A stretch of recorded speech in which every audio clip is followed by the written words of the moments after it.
quick little video of the ISG Sport Mode traction control mod, where at startup it will turn traction control off, turn it into sport mode, and turn ISG off. As you can see right now, ISG is on. We are currently in comfort mode. Well, it's hard to see, but we're in comfort mode. And traction control is also on. Now I'm going to flip a switch. There is a integrated manual override here in case I do not want that function to continually operate at some point in time. If you want it to start like a normal vehicle, you flip that switch and it'll start just like a normal stock vehicle would. During the install, I found a few little things that I have to work out still, but all in all, it works perfect. I'll flip the switch, which is going to simulate basically starting the car. We're now in sport mode. Traction control is off. It's not going to focus. And ISG is also off. A few things to note. Everything went perfectly fine like expected. However, I put some LEDs in line here with these two wires. These two control wires are the red one from the ISG button, and the green one is from the sport mode toggle. They are experiencing a little bit of feedback, which obviously makes perfect sense, because down here on this relay board, they share common grounds on that one terminal. So if you were to actuate the ISG, it would actuate the sport button or the mode selector, and if you were to activate the mode selector, then it would activate the ISG. So since I could not seem to find any diodes, I put LEDs in line, since they are indeed diodes as well, and it's a low level just to test the principle. And now we're fine. You can see up here, if I switch modes, we'll go to different mode, whatever.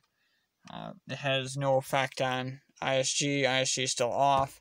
Likewise, if I turn ISG off or on, whatever, it's not messing with the modes. So that will be one thing that I'll have to add.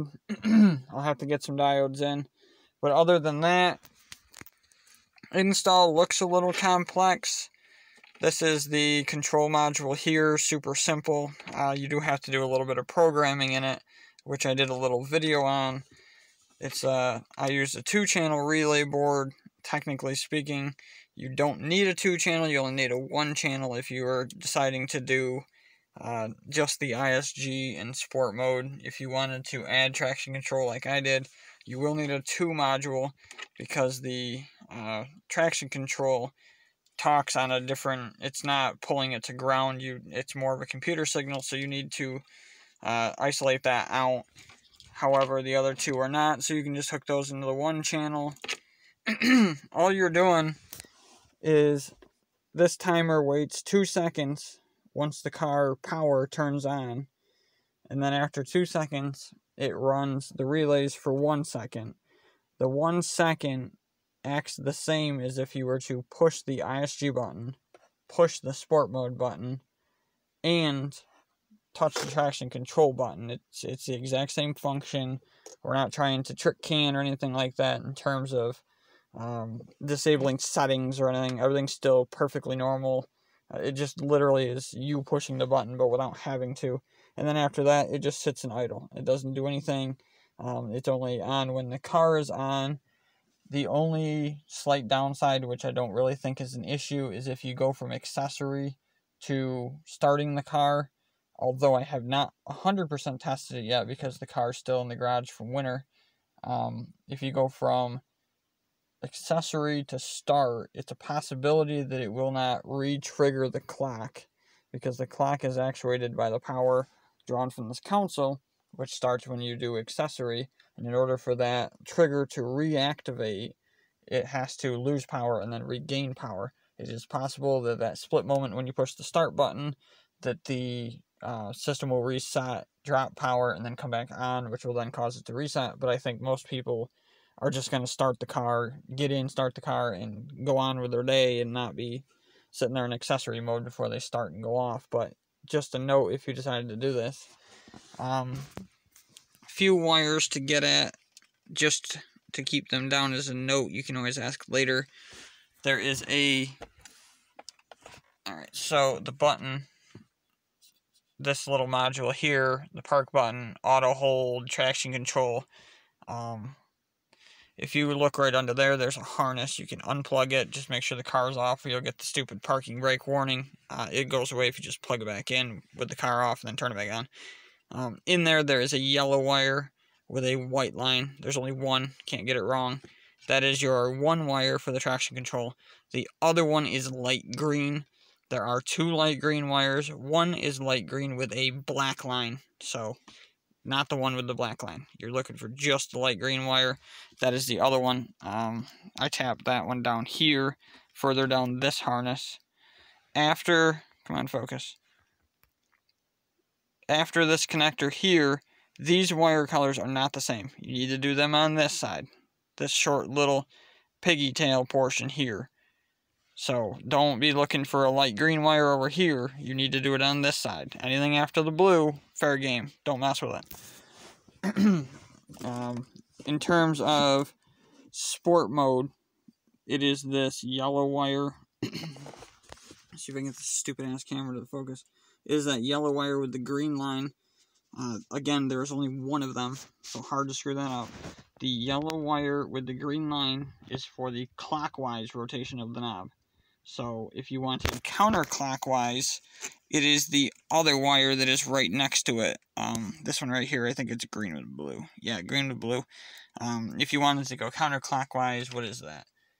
Eco mode. Not sure why anybody would want to go into eco mode when you start the car, but if your dream's content, you can do that if you want to. The ISG wire is the itty-bitty... Come on, focus. Is the itty-bitty yellow wire. You'll notice that it's way smaller than the rest. It is the, let's see, 1, 2, 3, 4, fifth wire to the right. There is a wire missing, so it's the fifth hole to the right. You literally can't miss it. It's the only super light yellow, ultra angel hair looking wire in the bunch. You'll grab that one. So that one is going to go to ground for ISG. The sport mode is going to go to ground for rotating it clockwise to go to sport mode. If you desired eco mode for some reason, it'd be the same thing for the green with blue line. You would send that one to ground as well. But they come down here to this relay. They go into the common, the ISG button, and the sport mode function. And then a ground comes out, and it goes to a ground. There is a ground bolt right down there. You can see at the bottom of that little white thing. Just test it with a multimeter if you need to. There's a couple of grounds, but chances are a bolt going into plastic like this screw, that is not your ground. The resistor or diodes, you can see here the green and the red. I'm going to replace those with actual diodes. Need to go in line with this so that the signal can only go out and not in. So make sure you put your diode in the right direction. If you put it in the wrong direction, when you push the ISG button or toggle the sport mode button, it's gonna actuate the other one. So just flip the thing around and you're good to go. They both go the same direction on both wires. So your line should be on the towards the relay side. And if it does that and you have it wrong, then just flip them. You're not gonna hurt anything. The controller thing has 3 wires. Red one's power, black one's ground. The yellow one goes to the trigger on the relay. There is a blue wire for an external trigger for like accessory on the car, but we're not leaving this thing on all the time.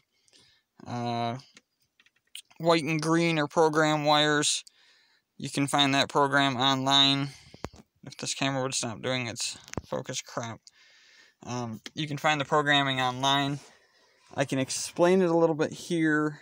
It's quite an extensive step. I did make a video on it. It might not be 100% relevant because the circuit that I showed didn't have the diodes in it, but it is the programming function nonetheless. It's pretty simple. It's just a couple of push buttons. If you have them, if you don't have them, it's a little more rough to work with because you got to touch a bunch of wires together at the same time. But watch the other video, that'll sum that up. Once you're done, just make sure everything is secured, everything is heat shrinked. This is my bypass switch here.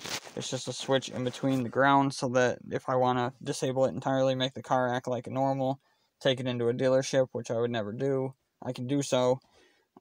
Heat shrink things, zip tie them so that things don't fall apart while the dash is together. When you're pulling this dash up, these little fingers that come back, these little strips, they're very easy to snap off here.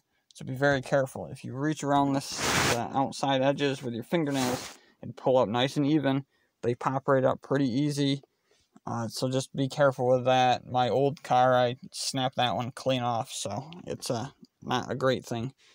But other than that, if you have any questions, ask away. I haven't driven and tested it yet, but it's pretty layman in terms of simplicity. There's not really a lot that can be wrong with it or be functionality wise.